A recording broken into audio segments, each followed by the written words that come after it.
धीमहि धियो यो नः प्रचोदयात्। बिल्कुल भाइयों, माँ शक्ति आज से अध्ययन चिंतन का हमारा क्रमांक है 487 और आज हमारे बीच में आदरणीय श्री जी एम अग्रवाल साहब जो रिटायर्ड मेंबर ट्रिब्यूनल है कमर्शियल टैक्स से। अब हम आदरणीय अविनाश कृष्ण साहब से निवेदन करते हैं 2 शब्द कहें। आदरणीय अविनाश कृष्ण जी, साउंड खोलिए। आपका जो आज का विषय है वो रुद्रम पे चल रहा है, रुद्रम की चमत्कारी शक्तियां पार्ट 7। इससे पूरी 6 पार्ट होते हैं। आदरणीय अविनाश कृष्ण साहब खोलिए साहब। आज हमारे बीच में जी एम अग्रवाल साहब जो भौतिक शास्त्र के विद्यार्थी रहे हैं, शोध छात्र भी रहे हैं। इसके उपरांत इनको संस्कृत का ऐसा रुचि पैदा हुई संस्कृत के, और संस्कृत में रुचि पैदा होने का कारण भी रुद्रम की शक्तियां, चमत्कारिक शक्तियां, रुद्रम के संबंध में चमकम नमकम का विशेष अध्ययन आपका रहा है। इस कारण ही आपने जो है संस्कृत में एमए भी किया और जो है इसमें आगे बढ़ रहे हैं। आपकी पुस्तकें रुद्रम की शक्तियां, चमत्कारिक शक्तियां, तीसरी प्रभाव और अब पुरुष सूक्त के ऊपर भी आपकी जो है पुस्तक आ रही है। आप हमारे सौभाग्य है कि हम आपको अग्रवाल साहब को सुनेंगे। अब अधिक समय न लेते हुए अग्रवाल साहब से अनुरोध है कि वो अपना बात शुरू करें। धन्यवाद।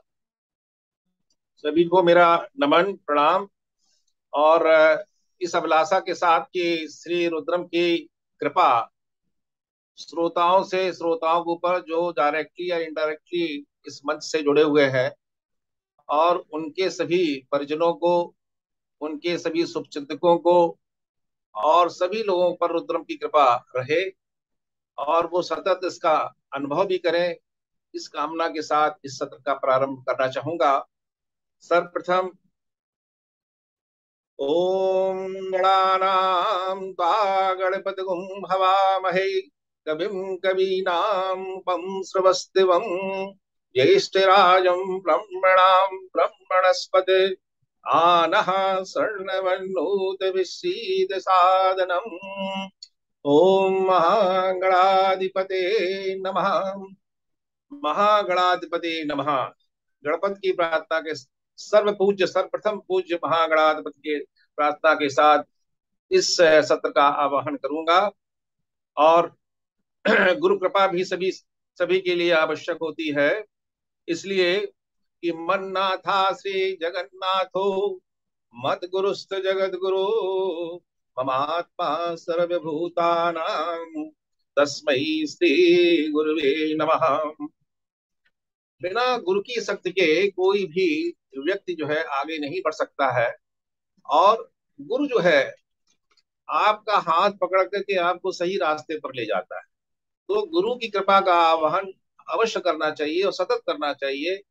और जो बाग देवी सरस्वती है उनकी कृपा भी बहुत आवश्यक है। तो एक छंद उनके नाम भी, या दुखा पिन दुखे कवि द्रोद्रव्यन्महं हृदय सन्नधत्तां सा सूक्ति धेनु सरस्वती।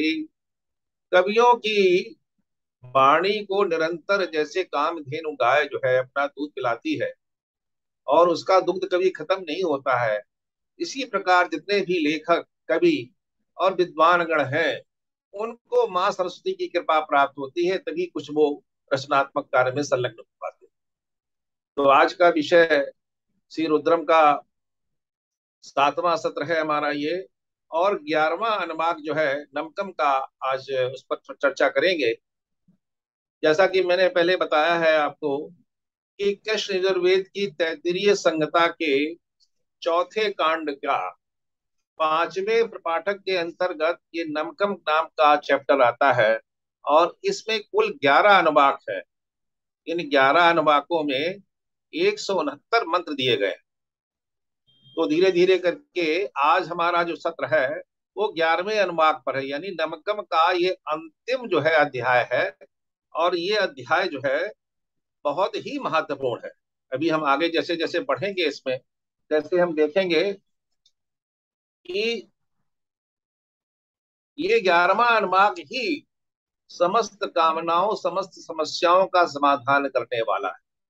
इसलिए मैं चाहूंगा सुधी जनों से कि इस पर थोड़ा सा ध्यान देते हुए थोड़ा तन्मयता से इसको सुने और उसका बाद में मनन भी करें। मैंने आदरणीय श्री शर्मा जी को मैंने जितने भी इसके मंत्र हैं वो व्हाट्सएप पर भेज दिए हैं। अभी फॉरवर्ड ना हो पाए हो तो बाद में फॉरवर्ड कर दें। नहीं, कर दिए और हमने, सबको फॉरवर्ड होगा। कर दिए। जी हाँ। हाँ, फॉरवर्ड हो गए तो बहुत अच्छा रहता है, क्योंकि जब हम मंत्रों की व्याख्या करते हैं तो मंत्र अगर सामने होते हैं तो उसका फिर जरा थोड़ा सा समझने में आसानी होती है। रुद्रम की महिमा के बारे में जैसे कि मैंने पहले भी निवेदन किया है कि जहां कहीं भी श्री रुद्रम का पाठ होता है वहां पर एक पॉजिटिव एनर्जी का वातावरण अपने आप डेवलप होने लगता है। और सुनने वालों की और जपने वालों की, केवल जपने वालों की नहीं, मत पढ़ने वालों की ही नहीं, सुनने वालों की हर समस्या का समाधान अपने आप निकलने लगता है। ऐसी परिस्थितियां बनने लगती हैं कि आपके जो कार्य जो है जिसको कि आप समझते थे कि नहीं हो सकते हैं वो काम प्रारंभ हो जाते हैं। ये एक पारस पत्थर है, जैसे पारस पत्थर का स्पर्श करने के उपरांत जो है लोहा भी सोना बन जाता था और आपका हृदय जो है स्वर्णिम हो जाता है। आपका हृदय जो है अच्छे विचारों से ओतप्रोत हो जाता है। चिंतामणि है ये, आपकी समस्त चिंताओं का निदान करने वाला है। त्रिविध तापों का समन करने वाला है ये। ऐश्वर्य, सुख, समृद्धि, शांति, प्रगति, सम्मान और आनंद का प्रदाता है। तो रुद्रम की महिमा अनंत है। शास्त्रों में और वेदों में इसका जिक्र आया है। रुद्रम का अगर शाब्दिक अर्थ किया जाए और इसकी व्युत्पत्ति की जाए तो इसका अर्थ ये निकलता है कि रुद्रम संसार दुखम त्रयवैतीत नाशयति इति। जो संसार के दुखों का द्रवण करे और उनका नाश करे वो रुद्रम होता है। तो चलते हैं, आज के विषय पर हम चलते हैं। ये तो रुद्रम का संक्षिप्त परिचय मैंने दिया आपको। देखिए, आज 11वां अनुवाक है और इसका जो पहला मंत्र है, इस पूरे अनुवाक में क्या है कि इसमें रुद्रम क्या है। रुद्रम जो है, जो महाशक्ति है भगवान शिव की या रुद्र की, वो अपने विभिन्न गणों के माध्यम से आपके सभी कार्यों को संपन्न भी करते हैं, आप पर कृपा की वर्षा भी करते हैं और गलत कार्यों के लिए दंड का विधान भी करते हैं। और ये रुद्रम के जो गण हैं वो सभी स्थानों पर सभी समय पर विविध प्रकार से आपको अनुभव होते हैं या फैले हुए हैं। तो आज इस अनुवाक में जो रुद्रम के गण है, रुद्र के गण है, धरती पर, पाताल पर, स्वर्गलोक में, वृक्षों पर, तीर्थ क्षेत्रों में नाना प्रकार के और विभिन्न आकार प्रकार के जो रुद्रगण हैं और उनका कार्य क्या है, इस पर चर्चा का विषय आज का है।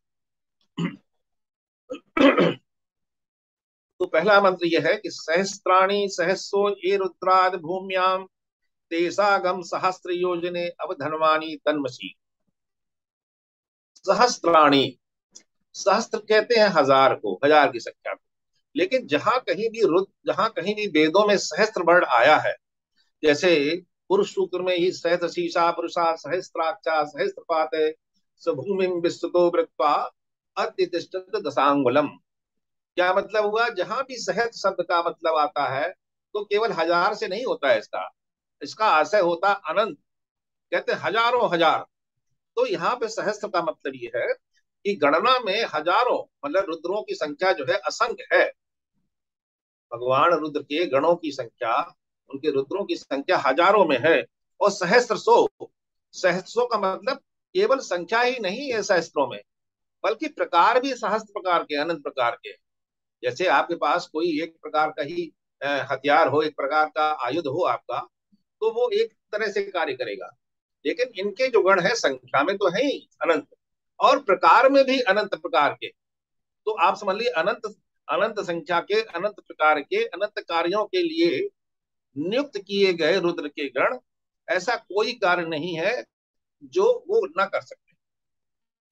अब देखिए इस पहले मंत्र में जो रुद्र के, हमने तो पहले कह दिया कि बहुत कई प्रकार के हैं, कई आकार प्रकार के हैं, लेकिन इस पहले मंत्र में कहा गया है के रुद्रा अध भूम्याम। उन रुद्रों का आह्वान किया गया है जो भूम्याम, जो पृथ्वी के धरातल पर है। भूम्याम के पहले अधिक उपसर्ग लगाया गया है। अधिक का मतलब क्या होता है? धरातल पर, ऊपर, इसके ऊपर। जैसे हम कहते हैं नियम और अधिनियम। नियम से ऊपर क्या होता है? अधिनियम होता है। जहां नियम और अधिनियम की बात आती है, हमारे वक्तागण बैठे हुए हैं, उस चीज को अच्छी तरह समझ रहे होंगे कि जहां पर नियम और अधिनियम में बात आती है तो अधिनियम जो है उसके ऊपर माना जाता है। तो वही उसी उपसर्ग का मतलब ये है कि जो नाना प्रकार के संख्या में और प्रकार में जो रुद्र के गण भूतल पर हैं, धरातल पर हैं, उनसे क्या अपेक्षा की जा रही है, उनसे क्या अनुरोध किया जा रहा है? तेसागम सहस्त्र योजने धनवानी तन्मसी। कि हे भगवान रुद्र, आप अपने गणों को, और धनवानी कहते हैं धनुष को। देखिए, धनुष का मतलब केवल यहाँ धनुष से नहीं है।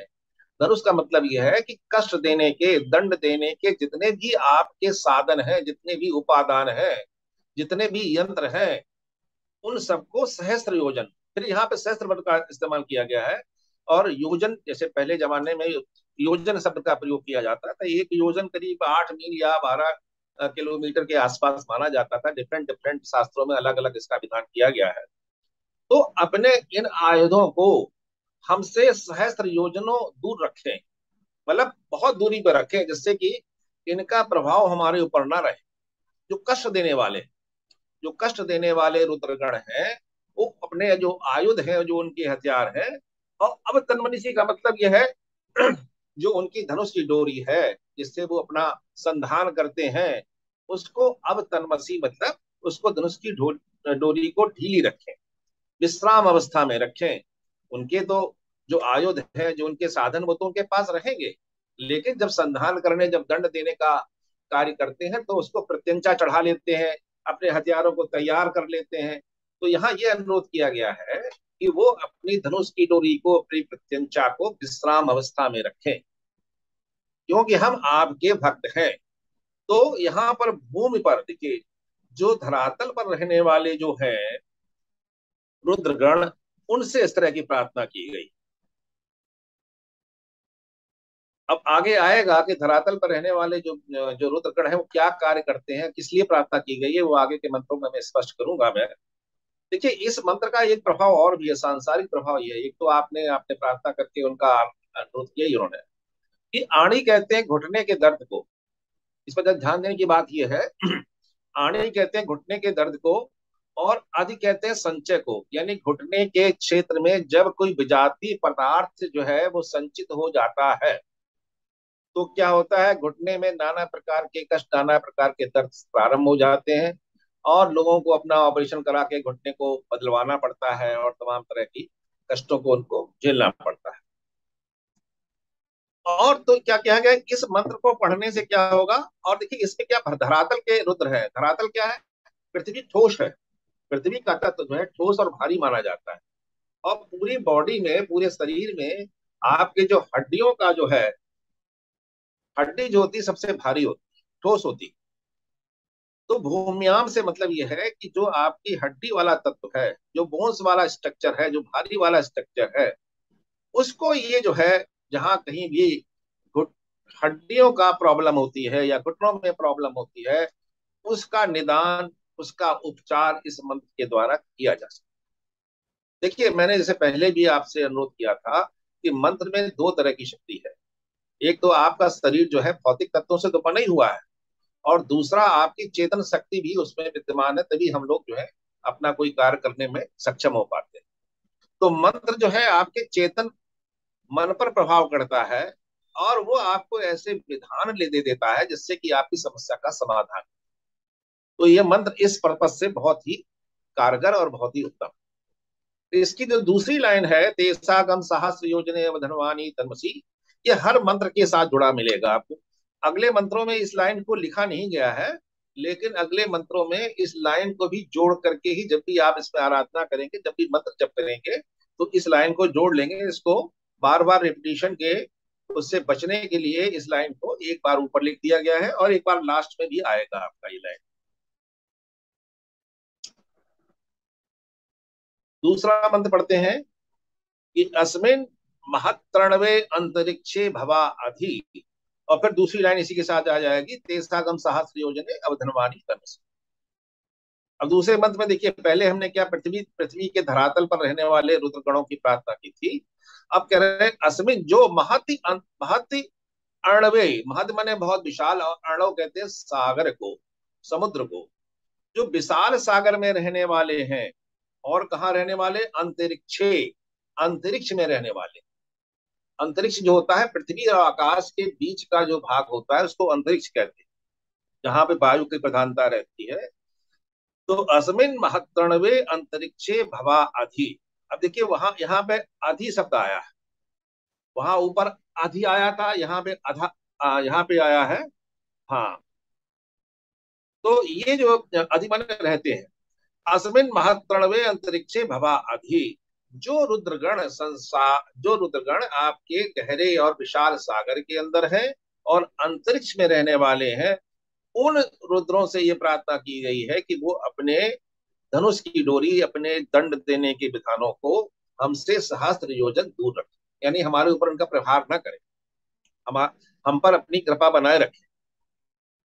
अब देखिए इसका आशय क्या है सांसारिक दृष्टिकोण से, कि किसी को जैसे गैस संबंधी या अपच संबंधी या इंडाइजेशन संबंधी समस्या होती है, उसके लिए मंत्र जो है प्रभावी है। देखिए मंत्र का जो डिकोडिफिकेशन जो है, मंत्र का जो किया गया है वो इसी आधार पर किया गया है। देखिए जो अंतरिक्ष जो होता है वो वायु की प्रधानता वाला क्षेत्र होता है, और वायु की प्रधानता वाले क्षेत्र में जो रुद्रगण रहेंगे वो आपके वायु के प्रकोप को बढ़ाने वाले होंगे और उनका समन करने वाले भी। जब हम इन वायु अंतरिक्ष में रहने वाले रुद्रगणों की प्रार्थना करते हैं तो वायु से संबंधित जो भी हमारी परेशानियां हैं उनको समन करने में और उनको बढ़ाने में इनका योगदान रहेगा। और इसी तरह से जो समुद्र में लिखा गया, ये समुद्र मतलब वर्णम मतलब जल का जो तत्व है, जल तत्व में रहने वाले जो है आपकी गुदा से लेकर के और नाभि तक का जो क्षेत्र है शरीर में, वो जल तत्व की प्रधानता वाला क्षेत्र है। और इनका जब जो है जल तत्व का जब संतुलन बिगड़ता है तब आपको इंडाइजेशन होता है। तो ये दो चीजें हैं, एक तो वायु तत्व और जल तत्व का असंतुलन, ये चीजें आपको अपच, गैस और इंडाइजेशन के लिए उत्तरदायी होती हैं। और ये मंत्र जो है इन बीमारियों के लिए अत्यंत कारगर है कि अस्मिन महत्रणवे अंतरिक्षे भवादि तेसागम सहस्र योजने एवं धर्मानी तंस। दूसरी लाइन इसमें जोड़ करके कहते हैं। अब तीसरा मत देखिए, नीलग्रीवा सितकंठा सर्वा अधा चमाचम। नीलग्रीवा, अब उन्होंने उनके आकार प्रकार के जैसे संख्या में प्रकार में बताए थे, तो नीलग्रीवा जैसे भगवान शंकर का जो कंठ जो है वो विस्पान करने से, हलाहल बिस्कुट का पान करने की वजह से आधा जो कंठ का भाग है वो नीला हो गया था, और आधा जो था सितकंठा, सफेद या जो नेचुरल था उसकी। तो नीले कंठ वाले नीचे क्षमाचरा, देखिए पहले तो भूमियाम के ऊपर थे, आधा माने यहाँ पर हो रहा है नीचे धरती के धरातल पर, और क्षमा कहते हैं पृथ्वी को। पृथ्वी के अंदर रसातल के अंदर रहने वाले जो विचरण करने वाले जो रुद्रगण हैं, और कैसे हैं, नील कंठ वाले हैं और सफेद कंठ वाले। देखिए जो कोई भगवान का भक्त होता है, भगवान का जो यजन करता है, भगवान की भक्ति में लीन होता है, वो भगवान के समरूप हो जाता है। यहाँ देखिए रुद्रगणों को नीलग्रीवा और सितकंठा इसलिए बताया गया है कि ये रुद्रगण जो है भगवान के अनन्य भक्त है, तो इनका भी रूप और स्वरूप भगवान के अनुसार ही है। तो इसमें क्या होगा कि ये जो है नीलग्रीवा सितकंठा सर्वा अथा क्षमाचर, तो ये जो है ये मंत्र जो नीचे कौन रहते हैं, धरातल के नीचे कौन से जीव जंतु रहते हैं, जो विषैले होते हैं, सांप बिच्छू इस तरह के। तो इस मंत्र का प्रयोग जो विषैले जीव जो धरातल के नीचे रहने वाले हैं उनके उपचार के लिए इस मंत्र का प्रयोग किया जा सकता है। और दूसरे क्या है कि इसमें, हाँ चौथा मंत्र पढ़ते हैं फिर कि नीलग्रीवा सितकंठा दिव्यगम रुद्रा उपस्थिता। देखिए पहले पृथ्वी के धरातल पर आया, फिर जो है हमने उन रुद्रगणों की प्रार्थना की जो अंतरिक्ष में है, जो सागर की अतल गहराइयों में है। फिर हमने उन रुद्रगणों की प्रार्थना की जो पृथ्वी के धरातल के नीचे रहने वाले। अब इसमें क्या कह रहे हैं हम लोग कि दिव्यगम रुद्रा उपस्थिता। दिव्य कहते हैं स्वर्ग लोक को, जो उपस्थिता माने आश्रय लेने वाले, उसमें निवास करने वाले हैं। तो वही नील नील कंठ वाले और सफेद कंठ वाले जो रुद्रगण हैं, और जिनका अधिकार क्षेत्र जो है स्वर्ग लोक में है, स्वर्ग लोक के आश्रय में जिनका निवास है, उनसे भी हम ये प्रार्थना कर रहे हैं कि हमारे ऊपर कृपा बनाए रखें और अपने दंड देने के जो भी आयुध विधान है उनको हमसे हजारों मील दूर रखें, हजारों योजन दूर रखें हमसे।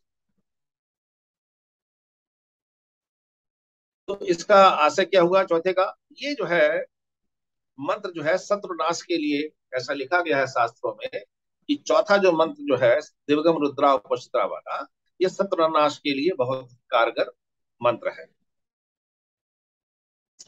फिर पांचवा मंत्र पढ़ते हैं कि ये वृक्षेशु सस्पिंजरा नीलक ग्रीवा विलोहिता। अब और प्रकार, जैसे मैंने कहा था ना, तमाम प्रकार के इनके रुद्र के गण हैं। ये रुद्र गण कहते हैं वृक्षेशु, वृक्षों पर रहने वाले। और क्या उनका सस्पिंजरा, सस्पिंजरा कहते हैं पिंजर कलर के, यानी जो घास होती है, कोमल घास का जो रंग होता है उस रंग वाले हैं ये। और नीला ग्रीवा है, नीलकंठ वाले भी हैं, नीला नीले रंग के भी हैं। और बिलोहिता कहते हैं गहरे लाल रंग वाले, लोहित, विशेष प्रकार के लोहित रंग वाले, विलोहिता। लोहित कहते हैं लाल रंग वाला, और बिलोहिता मतलब विशेष प्रकार के यानी गहरे लाल रंग वाले हैं। और बिलोहिता का मतलब ये भी होता है सफेद। विगत काल कालुष्या, जिसका कालुष्य जो है वो दूर कर दिया गया हो, उसको भी विलोहित बोलते हैं। तो इसके माने सफेद रंग के भी हैं। तो नाना प्रकार के, नाना रंगों के, नाना आकार प्रकार के, नाना कार्य विधि वाले ये जो वृक्ष पर रहने वाले जो हैं, उन रुद्र गणों की इसमें प्रार्थना की गई। देखिए ये जो मंत्र 1 से लेके 5 तक आए हुए हैं, और जहां जहां भी नीलक ग्रीवा शब्द का प्रयोग किया गया है, उन मंत्रों से एक चीज और भी जो है वो लाभकारी निकल के आती है। नीलक ग्रीवा कहते हैं गले की सूजन को। जब गले में कोई आपका इन्फेक्शन हो जाता है तो उतना भाग आपका नीला सा पड़ने लगता है, नीला स्याह सा पड़ने लगता है। और सिद्धकंठा भी एक तरह का गले का ही रोग है। अगर गले में किसी प्रकार का रोग है, सूजन है, या कोई और इसमें इन्फेक्शन है, तो इस रुद्रम के 11वें अध्याय के 1 से लेकर के जो 5 तक के जो मंत्र मैंने ऊपर बताए हैं आपको, इनका जप करने से, इसका पठन पाठन श्रवण करने से लाभ की प्राप्ति होती है। आगे का मंत्र है ये वृक्षेशु, हाँ वृक्षेशु, ये भूतानाम अधिपतियो विशिखासा कपर्दिनः। अब इस मंत्र में कहा गया ये भूतानाम अधिपतियो, जो भूतों के अधिपति है। भूत किसको कहते हैं? ये पंचभूत को भी भूत कहते हैं, हमारा शरीर पंचभूतों से बना हुआ है। और भूत उसको भी कहते हैं जो कि भूत की एक योनि भी होती है, सूक्ष्म शरीर धारण करने वाले, जिनको अभी कोई गति प्राप्त नहीं हुई है। तो उनके जो अधिपति हैं, उनके स्वामी रुद्रगण हैं। और कैसे है उनका रूप, और कैसा है उनका? विषखासा, कुछ तो ऐसे विषखासा, शाखा कहते हैं चोटी को, और विषखासा माने विहीन, शाखा से विहीन यानी बिल्कुल शिखा रहित हैं। और दूसरे किस किस प्रकार के हैं? कपर्दिना, कपर्दना कहते हैं जटाजूट वाले, जिनके खूब घने बाल। तो दोनों प्रकार के हैं इसमें। दोनों प्रकार के कैसे हैं? भूतों के अधिपति देखा, भूतों की जब जो है शिव जी की बारात भूत जिसमें जाते हैं तो नाना प्रकार के भूत दिखाई पड़ते हैं। कोई बिल्कुल गंजे दिखाई पड़ेंगे, कोई बहुत जटाजूट वाले दिखाई पड़ेंगे। तो डिफरेंट डिफरेंट प्रकार की आकृति वाले, डिफरेंट डिफरेंट प्रकार के जो है, तो ये रुद्रगण जो है, ये भूतों के अधिपति जो है, ये किसी की सखा रहे थे और कोई बहुत बड़े खाने वालों वाले। इनसे प्रार्थना की गई कि अपनी कृपा मुझ पर बनाए रखें और अपने हथियारों को, अपने शस्त्रों को हमसे बहुत दूर रखें, हमारे ऊपर कृपा रखें। तो इस मंत्र का प्रयोग कहाँ किया जाता है? भूत प्रेत बाधा वाला कोई व्यक्ति यदि ग्रसित है, प्रेत बाधा से ग्रसित व्यक्ति पर अगर ये मंत्र का प्रभाव देखना चाहें तो इसका जप या इसका श्रवण कराएं कि ये भूतानाम अधिपतियो विषखासा कपर्दना तेसागम सहस्र योजने धनुषी। तो अपने इनको जो है इस भूत बाधा से, भूत प्रेत बाधा से दूर रखें। देखिए ये वेद के मंत्र हैं, आप इन पर विश्वास करें, ये सब मंत्र बड़े प्रभावी हैं। और ये वेद के मंत्र जो है भगवान की स्वयं की वाणी कही जाती है। ये ये किसी मनुष्य के जनित नहीं है। भगवान जब ऋषियों के माध्यम से उन्होंने इन मंत्रों का संसार में आलोकित किया।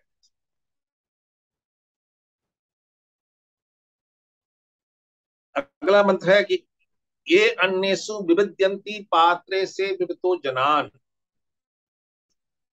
अब देखिए, अब अन्न के कणों में, अन्न मतलब जो खाद्य सामग्री है, खाद्य सामग्री के माध्यम से विविद्यन्ति, विविध प्रकार से पीड़ा व्याधा पहुंचाने वाले रुद्रगण, उनको इसमें आह्वान किया गया, उनको नमन किया गया है। और पात्रे से विविधो जनान, उन पात्रों के माध्यम से, पेय पदार्थों के माध्यम से, और जिन पेय पदार्थों में, खाद्य पदार्थ के माध्यम से हम लोग अपना भोजन या पेय पदार्थ ग्रहण करते हैं, उनके पात्रों के माध्यम से जिसमें लेते हैं, उनमें रहने वाले ये रुद्रगण है। कैसे रहने वाले हैं? आपने देखा होगा कि अगर अन्न में कोई विषाक्त चीज चली जाए खाद्य पदार्थ में, तो आप बीमार पड़ जाते हैं। और यहाँ तक बीमार पड़ सकते हैं कि आपको जीवन का भी संकट सामने आ सकता है आपके। और इसी प्रकार से पेय पदार्थों में अगर कोई संक्रमण है, कोई बैक्टीरिया है, कोई वायरस है, तो भी आपको ये हानि पहुंचाने वाला।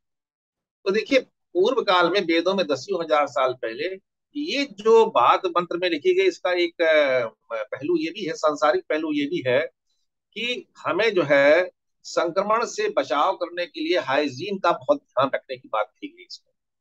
कि हमें जिस भोजन को, जिसमें आप कर रहे हैं भोजन, आपका सुपाच्य होना चाहिए, साफ सुथरा होना चाहिए। जिस पेय पदार्थ को आप देख रहे हैं उसका पात्र भी आपका जो है सही होना चाहिए। तो ये सब चीजें जो है, ये वेदों में इसका विधान किया गया है कि जब भी आप भोजन सामग्री लें या पेय पदार्थ लें, तो देख लें कि उनमें कोई संक्रमण तो नहीं है, उनमें कोई ऐसा विजातीय पदार्थ तो नहीं है, कोई इसमें विषाक्त पदार्थ तो नहीं है। साफ सुथरे होना चाहिए, खाना भी सात्विक होना चाहिए, और वो ताजा होना चाहिए। अब इस मंत्र का प्रभाव क्या है? अगर इस मंत्र को, जैसे हम लोग जाते हैं हर जगह, तो घर का खाना मिलता नहीं, बाहर भी जाते हैं, तो आप अगर इस मंत्र को पढ़ करके आप अपना भोजन ग्रहण करते हैं, आपको कि ए अन्येषु विविद्यन्ति पात्रे से विवितो जनान तेषागम सहस्र योजने धनवानी तन्मसि। तो आपके जो रुद्र के जो ये विषाक्त पदार्थ हैं या बैक्टीरिया वायरस है, ये रुद्र के भेजे ही हुए एक तरह से गण है उनके, ये आपको हानि नहीं पहुंचाएंगे, ये कहने का आशय है। तो ये संक्रमण से बचने का मंत्र है, संक्रमण से बचाव का मंत्र है कि ये अन्येषु विविद्यन्ति पात्रे से विवितो जनान। अगला मंत्र है ए पथाम पतिरक्षय एलम प्रताम ये बुधा। अब पथाम पतिरक्षय, रास्ता, पथ माने कहते हैं रास्ता को, मार्ग को, उनकी रक्षा करने वाले। जैसे पंथ कौन सा है इसमें? उभे पंथा, उभे पंथाना लौकिका वेदिकाश्च। जो हमारा सांसारिक नियम वाले हैं जो पथ है, तमाम प्रकार के आजीविका का पथ हो सकता है, हमारे आचार व्यवहार सामाजिक का कोई हमने मार्ग अपना रखा है वो हो सकता है, हमारा धार्मिक हो सकता है। और ये लौकिक पंथ हो गए। और आध्यात्मिक पंथों में क्या हो गया? हमारी आध्यात्मिक प्रगति के लिए हमने जो भी रास्ता अपनाया है वो आध्यात्मिक पंथ हो गया। तो ये रुद्रगण क्या करते हैं? ये पथाम पतिरक्षय, आपके लौकिक मार्ग को और आध्यात्मिक मार्ग दोनों की रक्षा करने वाले। देखिए, आप कोई कार्य अच्छा प्रारंभ करते हैं, चाहे लौकिक हो या पारलौकिक हो या आध्यात्मिक हो, तो तमाम प्रकार की बाधाएं, तमाम प्रकार की परेशानियां, तमाम तरह की अड़चने आना प्रारंभ कर देती है। तो उनको दूर करने के लिए क्या है, ये मंत्र बहुत ही प्रभावशाली है। ये पथाम पतिरक्षय, कहीं आप जाते हैं, किसी यात्रा पर जाते हैं, उसके लिए भी बहुत कारगर है। और एलम प्रताम ये बुधा, अगला अगला सेंटेंस इसका है एलम प्रताम। एरम कहते हैं अन्न को, एरम से ही एल बन गया, प्रताम कहते हैं वृंद समूह। और ये रुद्र क्या करते हैं? आपको खाद्य पदार्थ सामग्री का प्रचुर मात्रा में आपको उपलब्धता भी प्रदान करते हैं। आप रास्ते में जा रहे हैं, जैसे पहले आया था ना कि ये अनशु विद्यंती पापे से वे तो जनान, तो ये पथाम पत्रच्छय के साथ साथ आपको प्रचुर मात्रा में आपको खाद्य पदार्थ, आपको पोषण पदार्थ भी प्रदान करने वाले हैं। और ये बुधा कहते हैं जैसे युद्ध में शत्रु को नष्ट करते हैं वीर पुरुष, उसी तरह से ये जो हमारे रुद्रगण है आपके पापों को, आपके शत्रुओं को नष्ट करने में भी सक्षम है। तो इस एक छोटे से मंत्र में कितनी बातें समाहित हो गई। एक तो आपके लौकिक और आध्यात्मिक दोनों प्रकार के जो साधन, जो मार्ग है, उनकी सुरक्षा हो रही है। आप आराम से करिए, और रक्षा के लिए आपने रुद्रगणों को नियत कर दिया एक मंत्र के माध्यम से। फिर कहते हैं एल प्रदाम, प्रचुर मात्रा में खाद्य सामग्री का आपका विधान कर दिया इस मंत्र ने। यह बुधा, आपके पापों के, आपके शत्रुओं को नष्ट करने का भी विधान कर दिया। 4-5 शब्दों के माध्यम से, छोटे से मंत्र के माध्यम से आपको इतनी बड़ी बड़ी चीजें आपको प्राप्त हो रही हैं कि ये पथाम पत्रच्छय एल प्रदाम बुधा। और फिर वो सेंटेंस जरूर जोड़ लिए कि तेसागम, जो पहले लाइन में आया, तेसागम सहस्त्र योजने अब धनवानी तत्स, कि अपने ये सब चीजें जो है हमसे, अपने जो मारक वाले जो अस्त्र हैं उनको हमसे दूर किया। देखिए इसमें एक चीज और छुपी हुई है, एक बड़ी बड़ी बड़ी भरी औसत भी छुपी हुई है। पंथाम यानी पथ्या कहते हैं हरितकी को या हरड़ को। छोटी हरड़ आप लोगों ने खाई होगी, पेट पेट खराब हो जाता है हाजमे के लिए। तो पंथाम का मतलब जो है पथ्या से भी है और हरितकी से भी है। और दूसरा पथ्या का मतलब होता है जायफल से होता है। अब जायफल बहुत कम इस्तेमाल होता है, हमें तो बचपन में याद है कि माताएं जो है जायफल का प्रयोग बहुत बच्चों को करती थी, इसके भी दे देती थी, उसका अनेक प्रकार से यूज होता था। और प्रतिरक्षा कहते हैं बाहरी भावना को कहते हैं। जैसे कोई सुरक्षा का घेरा बनाता है ना, तो बाहर से घेरा बनाता है, तो क्या हो गया, हरित का छिलका और जायफल का गुठली हटा करके, मतलब इन दोनों चीजों की गुठली हटा करके इनको, और एल बदाम, एल बदाम कहते हैं इलायची के बीज को। तो 3 चीजें हो गई इसमें, एक तो हरड़ हो गई, दूसरी जायफल हो गई, और तीसरी हो गई इलायची के बीज हो गए। इनका मिश्रण बना के रख लें आप, तो ये तमाम प्रकार के बीमारियों के लिए और आपकी रोग प्रतिरोधक क्षमता को बढ़ाने की बहुत बढ़िया औषधि है। आप इसका सेवन करते रहे, वैसे खाना न खाने के बाद में वैसे कर लें। हरितिका का, जायफल का और बीज का, उसके इलायची का, इनका मिश्रण बना के रख ले। तो ये हमारा वेद कहता है, ये वेद कह रहा है। देखिए आध्यात्मिक पहलू छोड़ दिए, हम सांसारिक और लौकिक की बात कर रहे हैं कि ये पथाम पर प्रतिरक्षा ये प्रदाम ये बता, जैसे आपके पति की रक्षा करता था तैसे आपकी स्वास्थ्य की रक्षा भी करेगा ये मंत्र, और ये लौकिक चीजें भी करेंगी आपके साथ साथ। तो अगला मंत्र है ये तीर्थानी विचरंती स्रकावंतो निशिंगण। अब देखिए कोई चीज छोड़ी नहीं है। वेद में सबसे बड़ी महत्ता बात क्या है कि आप जितनी भी कल्पना से आप जो चीजें सोच सकते हैं उससे कहीं आगे है। अब तीर्थ यात्रा में जाते हैं हम लोग, ये तीर्थानी, ये रुद्रगण कैसे हैं देखिए, अगले मंत्र में जो रुद्रगणों की चर्चा कर रहे हैं हम लोग, ये रुद्रगण तीर्थों में विचरण करने वाले हैं। अब तीर्थों में विचरण करने वाले हैं, देखिए तीर्थों में तमाम प्रकार के आपको कष्ट और तमाम प्रकार की बाधाएं कभी कभी सामना कर, कभी आपकी जेब कट गई, या कोई ऐसा आदमी आ गया जिससे कि आपको परेशानी हो गई। तो और देखा होगा तीर्थों में सकावंतो, सक कहते हैं जो नुकीले हथियारों से हैं, जैसे कि त्रिशूल हुआ या भाला हुआ, इनको धारण करने वाले ये रुद्रगण। और निशंगणा, निशंग कहते हैं तलवार को कहते हैं। तलवार और नुकीले वज्र समान त्रिशूल या बर्छी वाले इस प्रकार के आयुधों से युक्त जो है वो रुद्रगण जो है वो तीर्थानी प्रचरंती, तीर्थों में भ्रमण करने वाले हैं। उनसे आपकी रक्षा का विधान ये मंत्र कर रहा है। और आपके जो हितैषी नहीं है, जो आपका हित करने वाले हैं, उनको दंड देने का विधान भी कर रहा है। तो इस मंत्र के माध्यम से हम क्या करते हैं, जब इस मंत्र का हम आवाहन करते हैं, इस मंत्र का आश्रय लेते हैं, तो तीर्थ स्थलों में आपकी यात्रा जो आपकी यात्रा है वो निर्विघ्न जो है वो संपन्न होने हो जाती है। और तीर्थों के जो आप जिस उद्देश्य से तीर्थों की यात्रा कर रहे हैं, उस तीर्थ का पूर्ण फल भी आपको पूरा दूसरा इस मंत्र का गुण क्या है? गुणवान पुत्र की किसी को कामना अगर है तो ये मंत्र भी उसके लिए प्रभावी है। ये तीर्थानि विसरन्ति सटावन्तो निषंगणा देशागुम सहस्र योजने अवधनवानी तनुषी। तो और फिर देखिए इसमें इस लाइन के साथ जो मैंने पहले वाले मंत्र में ना जोड़ा था कि तेसागम सहस्र योजने अवधनवानी तन्मसी, ये इसके साथ जोड़ दिया। यानी हर मंत्र के साथ ये लाइन से जोड़नी है। एक पहले हमने बता दिया और एक आप भी बता दिया।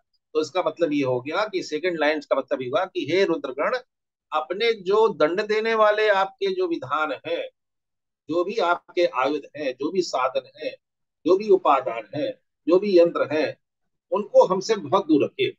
उनका प्रयोग तो आप दुष्टों को हनन करने के लिए, हमारी बीमारियों को दूर करने के लिए, हमारी बाधाओं को दूर करने के लिए, और जो हमारा हित न चाहने वाले जो हमारे शत्रुगण हैं उन पर प्रयोग करिए। हम पर तो केवल अपनी कृपा की ही वर्षा करें। तो ये जो 10 मंत्र है, ये रुद्रम के पहले वाले 10 मंत्र, ये बहुत ही कारगर है और छोटे छोटे शब्दों में बहुत ज्यादा इसमें जो है चीजों को इसमें प्रभावी बनाए। अब अगला एक मंत्र आ रहा है 11वां मंत्र। ये आगे आने वाले जितने ऊपर के 10 मंत्र हैं इनका निचोड़ इस मंत्र में। अगर अब आप ये 10 मंत्र नहीं पढ़ सकते हैं तो केवल ये कि 11वां मंत्र जो बता रहा हूं मैं आपको, इसका मनन कर लेंगे तो आपको पूरी सभी सभी चीजें 10 मंत्र की इसमें आ जाएंगी। देखिए कैसे आ जाएंगे बताता हूँ। अब कहते हैं नमो रुद्रेभ्यो ए पृथिव्याम। अगर किसी के पास हो जो मंत्र भेजेंगे तो उसको आप खोल के देख लें। अब उनको कह रहे हैं जैसे ऊपर आया ना कि अदभूम्याम, तो इसमें कह रहे हैं कि नमो रुद्रेभ्यो ए पृथिव्याम, पृथ्वी पर रहने वाले रुद्रगण, ए अंतरिक्षे, अभी अंतरिक्ष की बात मैंने ऊपर कही थी, अंतरिक्ष में रहने वाले रुद्रगण, ए दिव्य, दिव्य कहते हैं स्वर्गलोक में रहने वाले रुद्रगण। अब ये रुद्रगण कैसे आपको कष्ट पहुंचा सकते हैं और कैसे आपको प्रसन्न कर सकते हैं, कैसे आपकी मनोकामना को पूर्ण कर सकते हैं, उसको आगे बताया गया। एसाम अन्नम, जो पृथ्वी पर रहने वाले जो रुद्रगण है, एसाम अन्नम, अन्न, देखिए पृथ्वी पर क्या होता है? अन्न, अन्न से ही जीवन है। जितनी भी इस लोक पर रहने वाले प्राणी हैं, चाहे मनुष्य हो या मनुष्येतर हो, वो किसी न किसी प्रकार से अन्न के साधन पर ही जीवित है।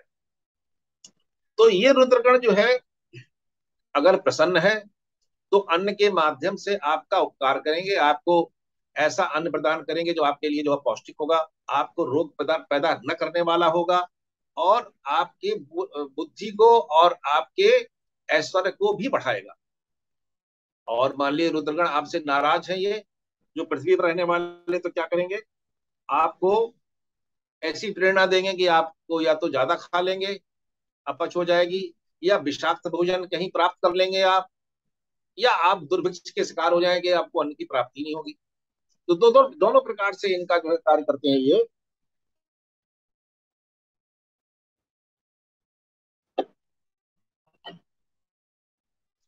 फिर आ रहा है बातो, अंतरिक्ष वाले जो आपके हैं रुद्रगण, उनका उनका हथियार क्या है? बातो। अंतरिक्ष में क्या है? वायु, वायु की प्रधानता होती है। अब वायु की प्रधानता से कैसे करेंगे? आपको अच्छी हवा मिल रही है, ऑक्सीजन हवा मिल रही है तो आपका स्वास्थ्य अच्छा है। विषैली हवा मिल रही है तो विषैली हवा के माध्यम से आपको कष्ट पहुंच सकता है, ठीक है ना। और तीसरे जो दिव्य लोक में रहने वाले जो लोग हैं, स्वर्ग लोक में, वो कैसे, वो किस तरह से? बातो वर्ष विषय, वर्षा से, वर्षा की, अगर अगर वर्षा जो है उचित मात्रा में वर्षा हो रही है, उचित समय पर हो रही है, तो हमारा जो लोक है, जिस जिस जिस क्षेत्र में हम रह रहे हैं, वो धन धान्य से भरपूर रहेगा। और मान लो बाढ़ आ गई, जैसे आजकल आप देख रहे हैं कई क्षेत्रों में जो है इतना जल प्लावन हो रहा है कि लोग परेशान हो रहे हैं, या वर्षा समय से नहीं हुई तो आपका सूखा पड़ गया। तो ये जो वर्षा के देवता जो है, वर्षा के रुद्रगण है, वो कहाँ रहते हैं? दिव्य लोक में रहते हैं, स्वर्ग लोक की तरफ से आते हैं। तो इसमें कहा गया नमो रुद्रेभ्यो ए पृथिव्याम ए अंतरिक्षे ए दिव्य एसाम अन्नम बातु वसमिस।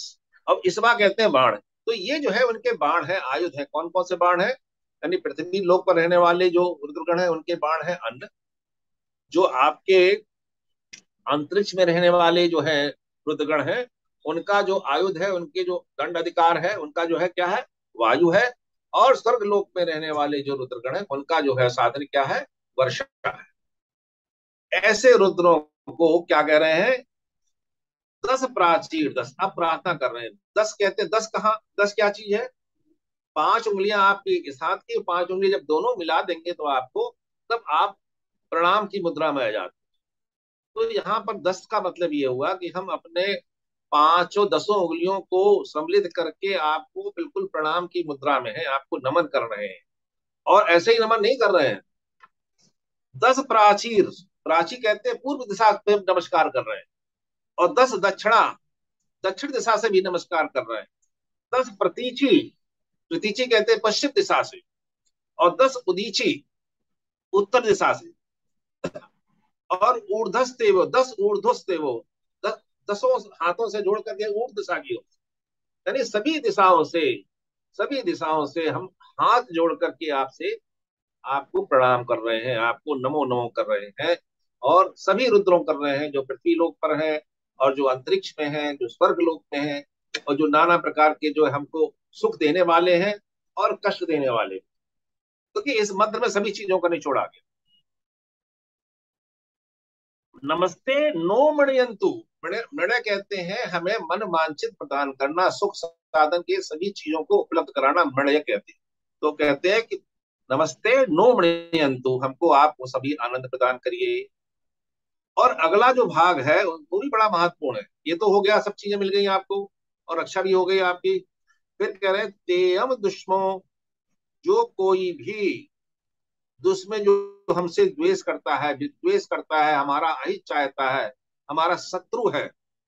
और यश नो द्वेष्टि, या जो मेरी द्वेष के पात्र है, जिनको हम द्वेष करते हैं, जो हमारा अहित करने वाले हैं, उनको क्या करें, तंबऊ जंभे दधामी, उनको जंभे कहते हैं जबड़े में, आपके अपने जीव के अंदर, अपने मुख के अंदर दधामी मन ले लीजिए। मतलब जीव में लेने का मतलब क्या होगा, आप उनको समूल नष्ट कर दीजिए। अब यहाँ पर जो है, जो द्वेष, द्वेष की वस्तु क्या है, आपकी बुरी आदतें, आपके पाप कर्म, आपकी दुर्बुद्धि। तो एक आशय इसका ये भी है, किसी व्यक्ति विशेष से न होकर के, हमारे देखिए वेदों मंत्र आया है, माँ विदुषा वही, हम किसी से विद्वेष न करें। ओम सहनावतु सहनौ भुनक्तु सह वीर्यं करवावहि तेजस्वी नावधीतमस्तु माँ विदुषा वही। ये वेद मंत्र है। वेद मंत्र का जो है, वेदों में कहा गया कि विद्वेष करना सबसे घातक है, विद्वेष किसी से नहीं करना चाहिए। तो वही इसमें कहा गया है कि हम द्वेष करें तो किससे करें, अपनी दुर्बुद्धि से करें, अपने बुरे कर्मों से करें, अपने बुरे आचरण से करें, अपने पापों से करें। तो भगवान से यहाँ प्रार्थना कर रहा है कि अगर आपको जब अपने जबने में लेना है, अपनों को संपूर्ण नष्ट करना है, तो हमारे इन इन बुरी आदतों को समाप्त करें। और अगर लौकिक दृष्टिकोण से देखें तो जो हमारा हित चाहने वाले हैं, उनका भी यहाँ पे समूल नष्ट करने की बात कही। तो आप इस मंत्र के माध्यम से, कोई अहित करने वाला है आपका, तो अपने आप यदि उसकी बुद्धि जो है आपके अनुकूल हो जाएगी, या फिर उसको दंड का विधान प्राप्त हो जाएगा। तो ये मंत्र जो है थोड़ा लंबा जरूर है, लेकिन अगर आप इसकी व्याख्या देखेंगे तो सभी मंत्रों का पूरे अनुवाद का इसमें निचोड़ आ गया। केवल इस मंत्र के माध्यम से अगर 1-2-3 बार इस मंत्र का आप जो है, आप सुबह शाम जब भी टाइम मिले, आप अगर मंत्र का जप करेंगे, तो आपको सभी तरफ से रक्षा भी हो रही है और सब चीजें आपको प्राप्त हो रही हैं। तो एक बार मैं फिर से पढ़ देता हूँ आपकी सुविधा के लिए कि नमो रुद्रेभ्यो ये पृथिव्याम ये अंतरिक्षे दिवेशाम मन्नो वातो वृषमिस्पस्तेभ्यो 10 प्राचीर 10 प्रतीचि 10 रुदीचि 10 ऊर्ध्वास्ते भू नमस्ते नो तेयम दस्मो यशनो देष्टे तंबौ जपे धामी। और इस मंत्र के क्या विशेषता है, तीनों लोकों के देवों की कृपा प्राप्त करने का ये महामंत्र है, सुरक्षा पाने का कवच है ये, आपसे जो सतता भाव रखता है उसको दंड देने का मंत्र है ये।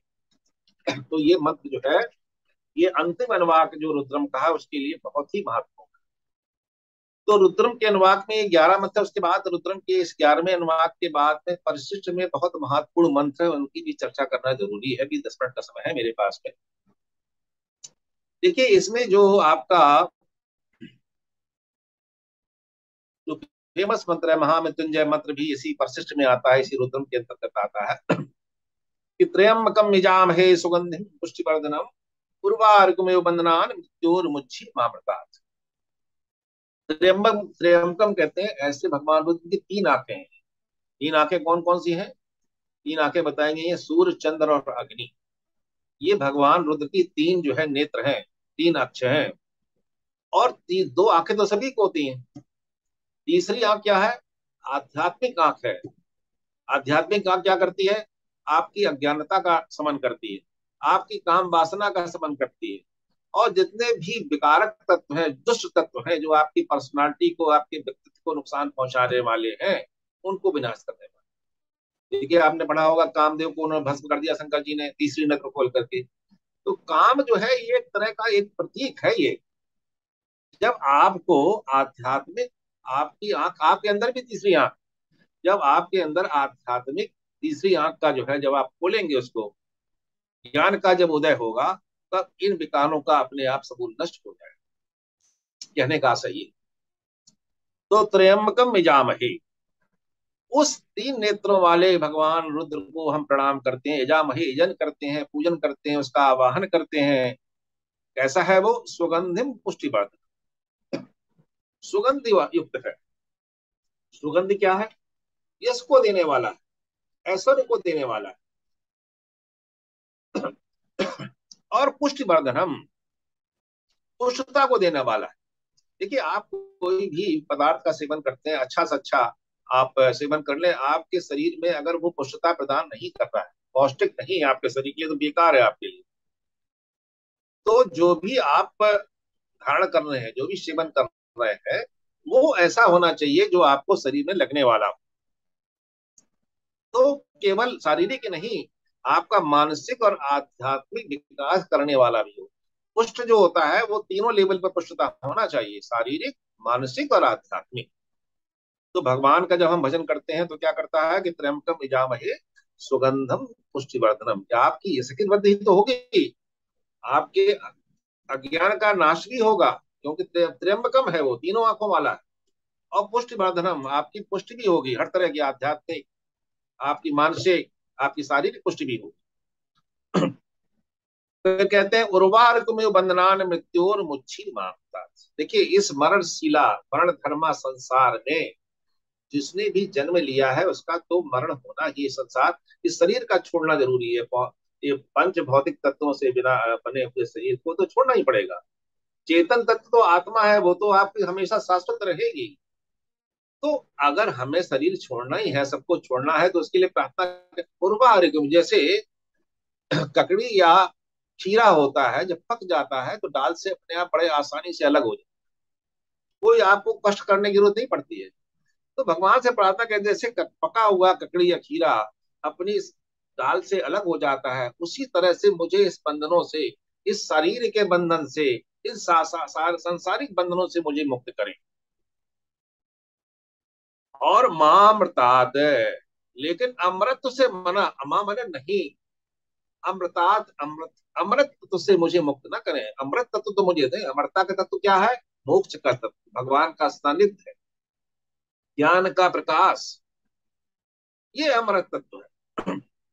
तो इसमें देखिए इस मंत्र में जो आपका सभी लोग जानते हैं इसको, तो त्र्यंबकम यजामहे सुगंधिम पुष्टिवर्धनम उर्वारुकमेव बंधनान मृत्योर्मुच्छि मामृतात्। सांसारिक बंधनों से, शरीर के बंधन से बचकर आते हैं, लेकिन अमृत तत्व से, जो मोक्ष का तत्व है, उससे हमको, ये महामृत्युंजय का मंत्र हम सब लोग पढ़ते भी हैं, करते हैं, ये हमारे रुद्रम के अंतर्गत आता है। इसी के साथ में आपको एक और जोड़ दूं, इस मंत्र के साथ में जो नीचे दिखा हुआ मंत्र है, 5वां मंत्र, ते एते सहस्रमय तुम पासा मृत्यु मृत्याहंतवे तान एकदस्य माया सर्वान्नव जामहि मृत्युवे स्वाहा। इसको इसी के साथ पढ़ा करें तो इसका जो है 100 टाइम्स और महामृत्युंजय जब का फल मिलेगा। ये इसके साथ ही पढ़ना चाहिए जो आया है कि एते सहस्रमय तुम, इसको मैं साथ में ले लेता हूँ, आपकी मैं बार बताऊंगा। जो सहस्त्र माने सहस्त्र माने कहते हैं अनंत, और सहस्त्र माने हजार, और अयुतम कहते हैं 10,000।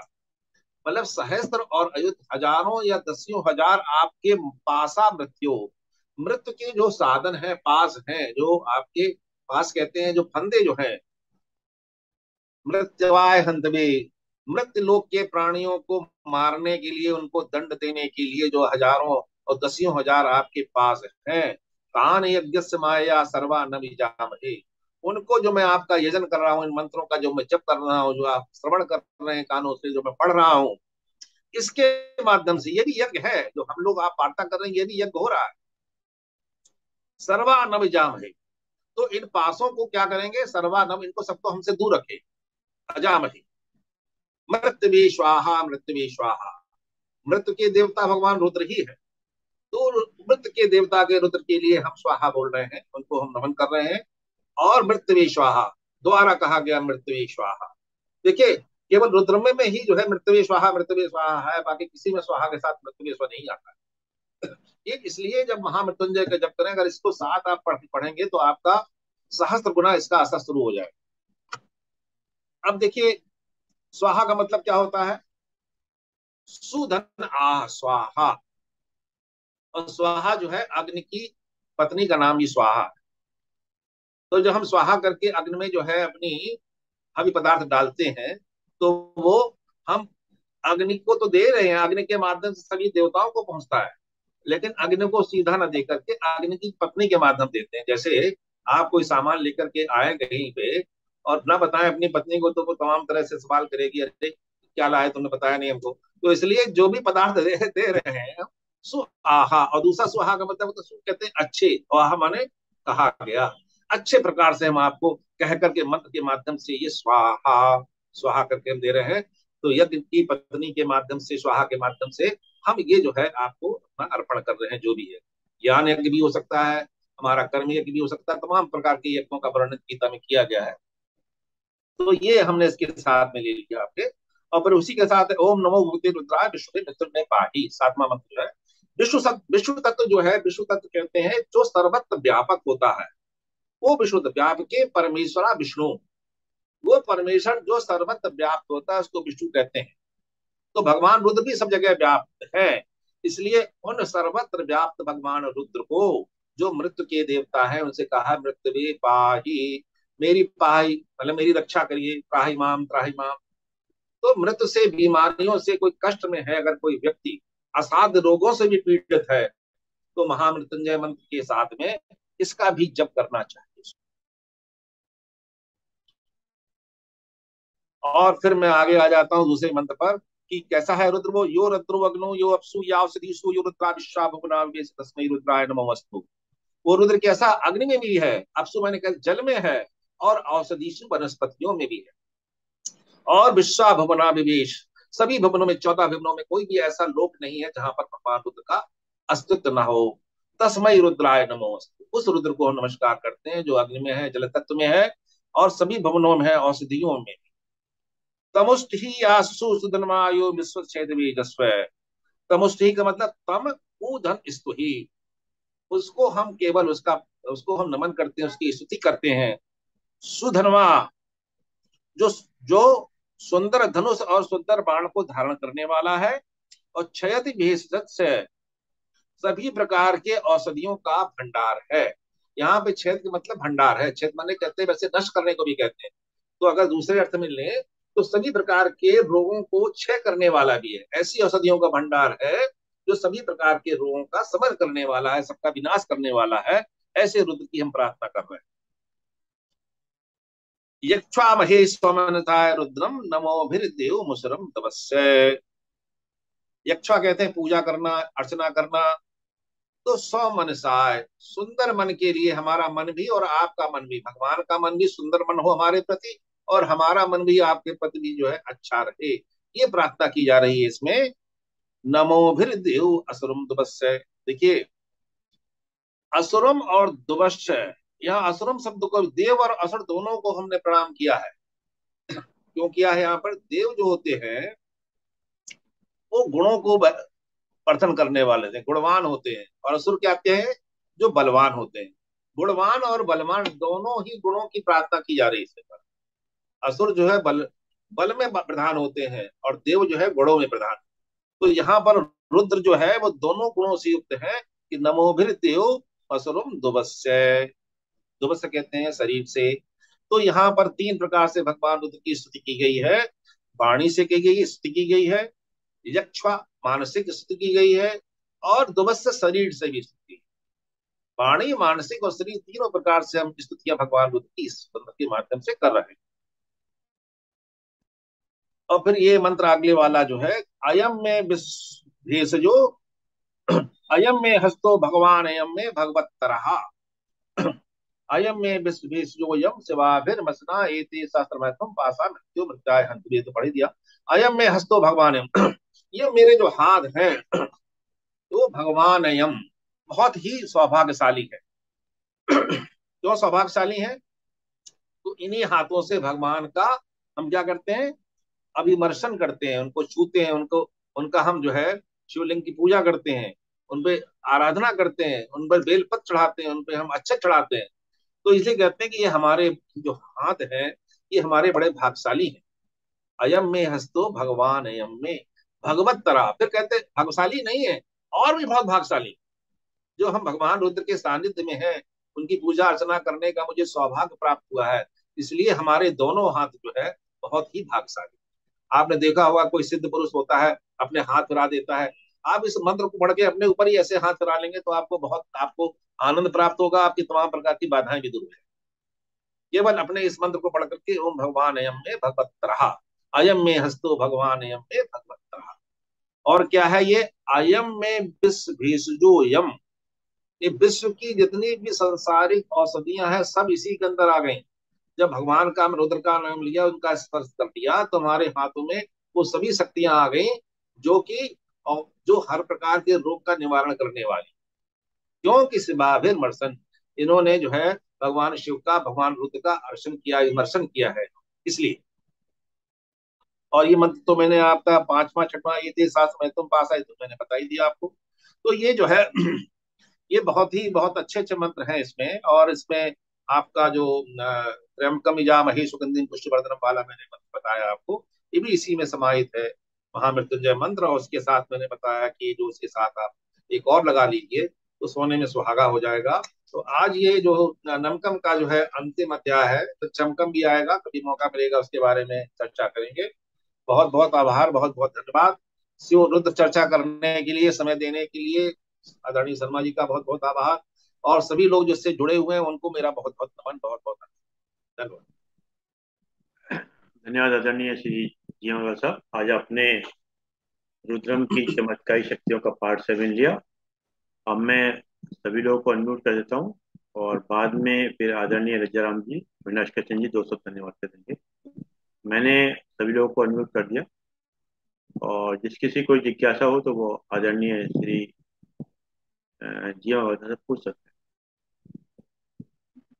धन्यवाद शर्मा जी। आवाज आ रही मेरी? जी हाँ, जी हाँ, जी हाँ। आवाज आ रही है? जी हाँ, जी हाँ, जी हाँ हाँ, धन्यवाद शर्मा जी।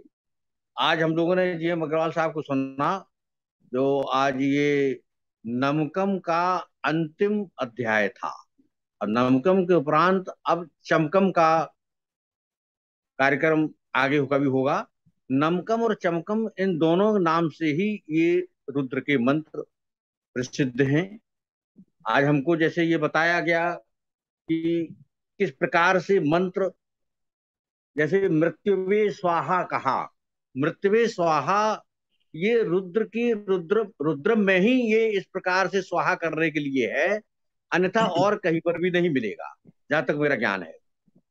और जैसे ये कहा कि ओम त्र्यंबकम यजामहे सुगंधम पुष्टिवर्धनम उर्वारुकमिव बंधनात् मृत्यु मुक्षी मामृतात्, ये मंत्र है। और इससे संबंधित ही मंत्र पूरे देश के कल्याण के लिए कहते हैं हम कि असतो मां सदगमय तमसो मां ज्योतिर्गमय मृत्योर मां अमृतम गमय, मृत्योर मां अमृतम गमय, या फिर ये उर्वा रुक्म वंदनात् मृत्यु मुक्षी मामृतात्, इन दोनों का अर्थ एक ही है हम अमरता को प्राप्त हों। अमरता का मतलब ये नहीं कि मेरी मृत्यु नहीं आए, मृत्यु तो सबको होनी है, लेकिन हम उस ऐसी अमरता को प्राप्त हों कि हमको पता ही नहीं लगे, हम जैसे पके हुए पान की तरह, पके हुए पत्ते की तरह जिस प्रकार से जो है अलग, डंठल से अलग हो जाता, उस प्रकार से हो। इस प्रकार की व्याख्या जो है जीएम अग्रवाल साहब ने की। उनको कोट कोट बधाई, कोट कोट धन्यवाद, और जो है उनको कोट कोट जो है साधुवाद, जो उन्होंने जो है अपना समय निकाल करके हम सब लोगों को ये मार्गदर्शन किया। उनका बहुत बहुत धन्यवाद। धन्यवाद आदरणीय अविनाश कृष्ण जी, और धन्यवाद आदरणीय श्री जी अमर साहब। अब मतलब एक मेरे मन में जिज्ञासा है कि रुद्रम में जो रुद्राभिषेक कराते हैं हम लोग, तो क्या उसका भी फल मिलता है हमको? रुद्राभिषेक जनरली हम सुनते हैं कि। जी जी। देखिए, रुद्राभिषेक जब कराते हैं आप, तो इसमें रुद्रम के कई मंत्र आपने देखे होंगे आते हैं इसमें। जो भी हमने नमकम का पाठ किया, चमकम के तो नहीं आते हैं, नमकम के इसमें बहुत से, खास तौर से जो दसवां अनुवाक, इसके पहले मैंने दसवां अनुवाक जो मैंने कहा था, उसके बहुत से मंत्र आते हैं इसमें। और कुछ उनका जो विधान होता है, तमाम देवी देवताओं का आवाहन करना, ये करना वो करना, वो जो वो चीजों के साथ साथ इसके मंत्र आते हैं। तो जब आप रुद्रम का श्रवण कर लेते हैं, तो जब भी कभी आप यहाँ रुद्राभिषेक होगा, तो आपको हमारे ये जो बोले हुए मंत्र आपको याद आ जाएंगे। मैं तो भेजता भी रहता हूँ इसमें। तो आप देखेंगे, हमने जब पहले रुद्रम का मैं स्वाध्याय नहीं कर रहा था, तो एक बार मेरे यहाँ रुद्राभिषेक हो रहा था, तो मैंने पंडित से पूछा था, भाई इसका मतलब क्या है? तो उन्होंने कहा तुम्हारी समझ में नहीं आएगा। और उनकी समझ में खुद ही नहीं आता था, वो बताएं क्या। तो एक मैकेनिकल वे में आप यहाँ जो भी आते हैं, हो सकता है कुछ विद्वान कई लोगों को पता भी होगा, जानते भी होंगे, लेकिन आजकल क्या है कि बड़ा मैकेनिकल हो गया है, कर्म कांड बहुत मैकेनिकल हो गया है और अशुद्ध हो गया है, इसलिए फलदायी नहीं रह गया है। मंत्रों में शक्ति तो है, मंत्रों में शक्ति का जो हमको दिखाई नहीं पड़ता, उसका कारण क्या है कि एक तो हमें मंत्र का अर्थ पता नहीं रहता है, नहीं भी रहता चलिए मान लीजिए, तो कम से कम एक मोटा मोटा एक हमको पता होना चाहिए कि पंडित जी तुम क्या पढ़ रहे हो और उसका क्या असर होगा। ठीक है ना? जब उनको ही पता नहीं है तो आपको क्या बताएंगे, और आपको ये कह करके भरमा देते हैं कि आपको समझ में नहीं आएगा इसमें। ठीक है ना? तो आप दसवें का जब देखेंगे, तो आप जब भी आप मंत्र खोल के देखेंगे, तो आपको सब समझ में आएगा क्या बात हो रही, क्या बात नहीं हो रही। बड़े प्रभावकारी मंत्र, इसलिए हम जो करते हैं, क्या नाम है, रुद्राभिषेक करते हैं, उसमें अभिषेक भी करते हैं। यहाँ तो केवल अभिषेक हम मंत्रों के द्वारा, मतलब उसमें भौतिक पदार्थों से भी करते हैं, गन्ने के रस से करते हैं, मधु से करते हैं, गंगा जल से करते हैं, तमाम प्रकार के बेलपत्र से करते हैं। तो बहुत अच्छी चीज है, रुद्राभिषेक कराना चाहिए, रुद्राभिषेक कराना चाहिए। और ये रुद्रम के मंत्र भी है जो है, आपको अगर थोड़े बहुत याद हैं आपको, या आपका उसका अर्थ मालूम है, तो उस भाव से बैठ जाइए। नहीं भी आपको याद है तो उस भाव से बैठिए, जो मंत्रों का भाव। एक बार आपने बताया था कि कोई वीडियो में या ऑडियो में हम कोई चीज चला के रख सकते हैं जिससे कि वो भी चलता रहता, वो क्या मंत्र था आपने बताया था कि वो चलता रहे बैकग्राउंड में? जैसे गायत्री मंत्र चलता था, ऐसी कुछ ही आपने बताया शिवम? श्री रुद्रम के मंत्र जो है ना, आप यूट्यूब में आप रुद्रम के श्री रुद्रम डालेंगे तो आपको नमकम चमकम के मंत्र आ जाएंगे। आप उसको सुबह चला लीजिए। आप अच्छा अच्छा। आप अपना नहीं पढ़ पाते हैं, किसी को संस्कृत में कोई प्रॉब्लम है मान लीजिए पढ़ने में, मैंने आपको बताया, इतने मंत्र बताया आपको, जैसे मैंने 11 मंत्र बताया, 45 मिनट का सस्वर पाठ है और बहुत अच्छा है। जी। तो आप उसमें रुद्रम के हम आप कहेंगे तो मैं डाल दूंगा उसमें, आपके चैनल डाल दूंगा आपको, आप उसको फॉरवर्ड कर दीजिए। तो आप जो है अपने अपने घरों में आप सुबह जो है, देखिए मैं रुद्रम के नमकम का पाठ जो है रोज करता हूँ, 169 मंत्र रोज पढ़ता हूँ मैं, और चमकम का करता हूँ मैं महीने में 3 बार। क्योंकि देखिए, आप पहले नमकम का मतलब क्या है कि तब नमा नमा करके हम नमा नमा करके भगवान करते हैं, और चमकम में हम इतनी चीजें हम बताएंगे कभी आप जब मौका मिलेगा, कि चमकम में भगवान रुद्र आपको ऐसी ऐसी चीजें दे रहे हैं जिनकी कभी कल्पना भी नहीं की होगी। अगर भगवान प्रकट हो जाए आपके सामने और कहें बेटा तुम वरदान मांग लो, जितने चाहो वरदान मांग लो, तो आप 100-200 जितने भी सोचेंगे चीजें लिख करके ले जाओगे, तब भी वो चीजें नहीं मांग पाओगे जो चमकम में आपको दे दी जाएगी। कहने का आशा ये है, वो तो ऑर्डर दानी है ना, वो तो जो सब कुछ देने वाले हैं। ये कहने का आशा ये है कि ये सब मंत्रों का प्रभाव इसलिए समझ में नहीं आता है कि हम एक तो विधा भूल गए। पहले जो है, पहले जितनी भी औषधियां बनती थी, बताऊं मैं आपको, जितनी भी औषधियां बनती थी वैद्य लोग बनाते थे, उनके यहाँ पर औषधि भंडार में श्री रुद्रम का ये पाठ होता ही रहता था। इनका मंत्रों का प्रभाव उस औषधि में डलता था, तब जाकर के देखिए ना कि इस मंत्रों का प्रभाव भी औषधि में रहता था। आजकल कुछ भी नहीं। तो ये है। तो रुद्रम का जो है आप जो है अपने पूजा स्थल पे नहीं, अपने जो कार्यशाला है, आप जैसे हम तो अपने हॉस्पिटल में डॉक्टरों को भी कहते हैं, जो हमारे तो बहुत ही रिश्तेदार डॉक्टर सबके अपने अपने हॉस्पिटल्स हैं, उन सबको भेज रखा है मैंने कि भाई एक दिन जो है आप सुबह सुबह 10-15 मिनट लगे, 15 मिनट के बाद चला दीजिए इसको आप, तो वाइब्रेशन पूरे आपके हॉस्पिटल में फैल जाएंगे। आपके रोगी जो है आपके जल्दी रोग से मुक्त हो जाएंगे। कुछ लोग चलाते भी।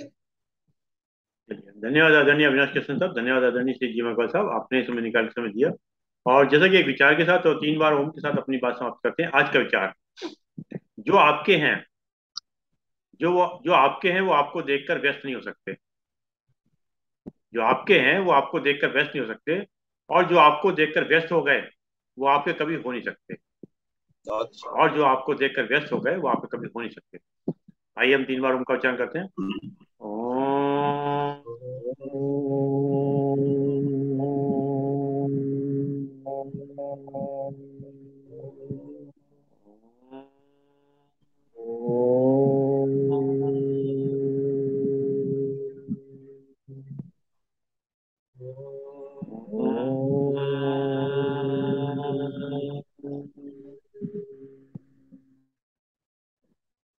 शांति शांति शांति। सभी को प्रणाम।